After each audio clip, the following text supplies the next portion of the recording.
మీరు ఇక్కడ చూస్తున్నవి డ్యామేజ్ అయిన శిల్పాలు, అది కూడా టెంపుల్ బయట పడేసిన శిల్పాలు. డ్యామేజ్ అయిన శిల్పాలు ఇన్ని ఉంటే జస్ట్ ఇమాజిన్ టెంపుల్ గోడల మీద ఎన్ని శిల్పాలు ఉండాలి.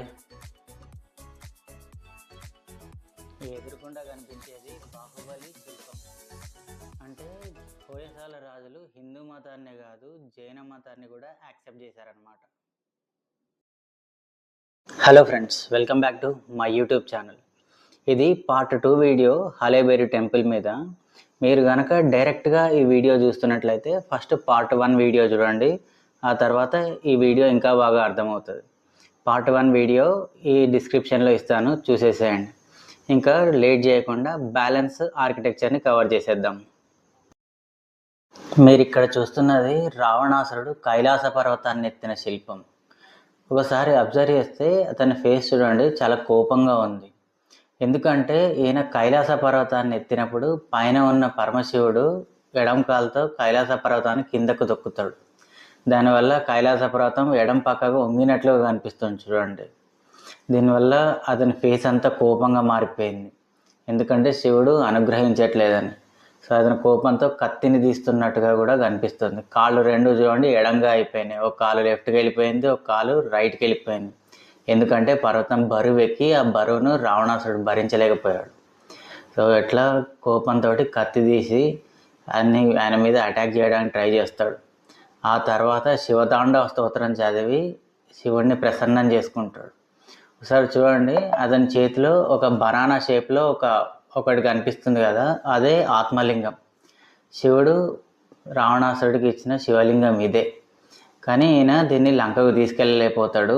అది మనం గోకర్ణ స్టోరీలో మనకు తెలుసుకుంటాం అది. సో ఇక్కడ మాత్రం ఎంటైర్ స్టోరీ ఇక్కడ చెక్కారు. కైలాస పర్వతం మీద ఉన్న ప్రాణులు, పాములు అన్నీ ఈ డిజైన్లో మనకు కనిపించేస్తాయి. ఎక్కడ దేన్ని వదలలేదు, ప్రతిదీ క్రిస్టల్ క్లియర్గా చెక్కిరు. సార్ మీరు అబ్జర్వ్ చేస్తే పాములు కనిపిస్తున్నాయి చూడండి, అట్లా చెట్లు, చేమలు ఏముంటే అవన్నీ కనిపిస్తున్నాయి. ఈ శిల్పంలో ఈమె చేసుకున్న హెయిర్ స్టైల్ని ఒకసారి అబ్జర్వ్ చేయండి. ఎంతో హెయిర్ ఉండాలి ఇట్లాంటి స్టైల్ చేసుకోవాలంటే. కానీ వీళ్ళు చెక్కడం కూడా అంత హెయిర్ స్టైల్ని చాలా క్లియర్గా చెక్కారు, ప్రతి పిన్ టు పిన్ పాయింట్ చెక్కారు. చాలా బాగుంది ఇదైతే. ఇది ఉమామహేశ్వరుల శిల్పం.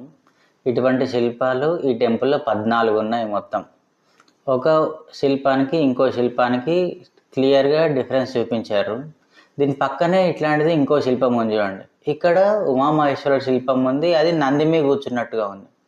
మీన్స్ రెండు పక్క పక్కనే ఉన్న శిల్పాలు, సేమ్ శిల్పాలు, కానీ డిఫరెన్స్ కనిపిస్తున్నాయి. వీళ్ళ టాలెంట్, వీళ్ళు మాత్రమే చేయగలరేమో ఇటువంటి శిల్పకళా నైపుణ్యం అనేది. ఇది మహిషాసురమర్దిని శిల్పం. చూడండి, ఒక పక్క కాలితో ఒక ఎద్దు లాంటి దాన్ని దొక్కుతున్నారు కదా, అతడే మహిషాసురుడు. ఇంకో పక్క ఆరో తీస్తున్నారు అమ్మవారు మహిషాసురుని చంపడానికి. ఈ శిల్పంలో చిలుక నగలు దొంగతనం చేస్తుంది కదా, అప్పటి కాలంలో చిలుకలకు అట్లా ట్రైనింగ్ ఇచ్చేవాళ్ళంట, ఇట్లా నగలవి దొంగతనం చేయడానికి. అంటే ఇతర రాజుల సీక్రెట్లు తెలుసుకోవడానికి ఇట్లా చిలుకలకు ట్రైనింగ్ ఇచ్చేవాళ్ళంట. ఇక్కడ ఒక గైడ్ చెప్పాడు. ఇదొక యక్షుడి శిల్పం. యక్షగానం అనే మాట విని ఉంటారు కదా, ఇక్కడ యక్షుడు ఒక ఫిడేల్ లాంటి దాన్ని వాయిస్తూ సింగింగ్ చేస్తున్నాడు. యక్షులు సింగింగ్ని రీప్రజెంట్ చేస్తారనమాట. ఈ శిల్పాన్ని చూడండి, మనం ప్రజెంట్ వాడిన నైట్ గౌన్ అప్పటి కాలంలో వాడినట్టుగా ఈ శిల్పాన్ని చెక్కారు. అంటే హోయసాలల కాలం నాటికే విదేశీయులు ఆ రాజ్యాన్ని విజిట్ చేసినట్లు, వీళ్ళు దాన్ని అబ్జర్వ్ చేసినట్లుగా ఈ శిల్పాలన్నిటినీ చెక్కారు. అంటే మనం ఏదైతే న్యూ ఫ్యాషన్ టెక్నాలజీ అనుకుంటున్నామో దీన్ని ఆల్రెడీ వీళ్ళు వాడేశారా? మీకు కూడా ఇట్లాంటి డౌటే వస్తుందా వీటిని అబ్జర్వ్ చేస్తుంటే? మీకు పారిజాతాపహరణం స్టోరీ తెలుసు కదా, ఈ శిల్పం అదే. శ్రీకృష్ణుడు పారిజాత పుష్పాన్ని తీసుకొచ్చి రుక్మిణికి ఇవ్వడం, సత్యభామ అలగడం, సో తర్వాత ఆయన చెట్టు తేవడం కోసం ఇంద్రలోకానికి వెళ్ళడం, ఇదంతా అదే. చూడండి, ఇక్కడ గరుత్మంతుడి మీద ఇంద్రలోకానికి వెళ్ళారు. ఆ పైన కనిపిస్తుంది కదా, అదంతా ఫ్లవర్స్ లాంటిది, అది పారిజాతం చెట్టు. ఇంద్రుడు వెనకాలే ఐరావతం మీద తరుముకుంటూ వచ్చాడు. చూడండి, ఐరావతం కాళ్ళు ఒకటి ముందుకి ఒకటి వెనక్కి, మీన్స్ ఎలిఫెంట్ రన్నింగ్ శిల్పాన్ని ఇక్కడ చెక్కారనమాట. ఎలిఫెంట్ కాలు ఒకటి వెనక్కు ఉంది, ఒకటి ముందుకుంది. అట్లాగే ఈ ఐరావతం మీద ఇంద్రుడి భార్య అయిన శచీదేవి కూడా ఉంది. చూడండి, ఆమె కాలు ఒకటి బయటకు వచ్చినట్లుగా ఉంది. అంటే ఆమె చెప్తుందనమాట, యుద్ధం చేసేటప్పుడు స్వామి వెనకాల నేను కూడా ఉన్నా, కాస్త అబ్జర్వ్ చేసుకో అని. వెనకాల ఉన్న శచీదేవి కింద పడిపోతున్నట్టుగా శిల్పాన్ని చెక్కారు.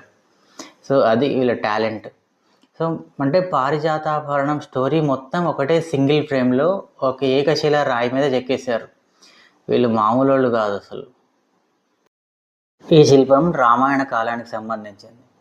రాముడు సుగ్రీవునితో మైత్రి చేసుకుని వాలిని చంపుతానని ప్రామిస్ చేసిన తర్వాత సుగ్రీవునికి ఒక డౌట్ వస్తుంది, రాముడు నిజంగా వాలిని చంపగలుగుతాడా లేదా అని. అప్పుడు రాముడికి ఈ టెస్ట్ పెడతాడు, ఆయన బాణం 7 చెట్లను చీల్చుకొని బయటకు రావాలని. సో ఇది ఆ శిల్పం, ఆ స్టోరీ అంతా ఇక్కడ ఉంది. సో రాముడు అట్లా 7 బాణాలని 7 చెట్లని ఒకే బాణంతో కొట్టేస్తాడు. చూడండి, ఆ బాణం ఆ చెట్లను చీల్చుకుంటూ పోతున్నట్టుగా చిన్న ఘాటు లాంటిది పెట్టారు. అట్లాగే సుగ్రీవుడు వాలి ఇద్దరు ఫైట్ చేసుకుంటే వెనక నుంచి యారోతో కొట్టినట్టు. చూడండి, ఇది యారో, ఆ వెనకాల కనిపిస్తుంది కదా, అది యారో. ఇది దాని తర్వాత స్టోరీ అనమాట. అంటే హనుమంతుడు లంకకి వెళ్ళేటప్పుడు రాముడు ఒక రింగ్ ఇస్తాడు కదా, ఇక్కడ హనుమంతుల వారు ఆ రింగు చూసుకుంటున్నారు.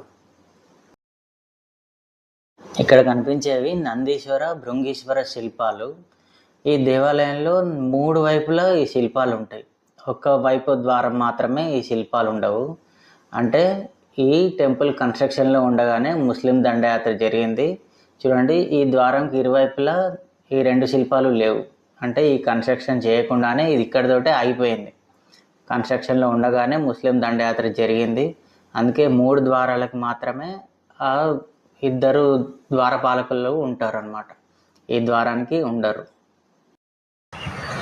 ఫ్రెండ్స్, ఇది హలేబీడు టెంపుల్. సో వీడియో మీకు అయితే నచ్చిందని అనుకుంటున్నా.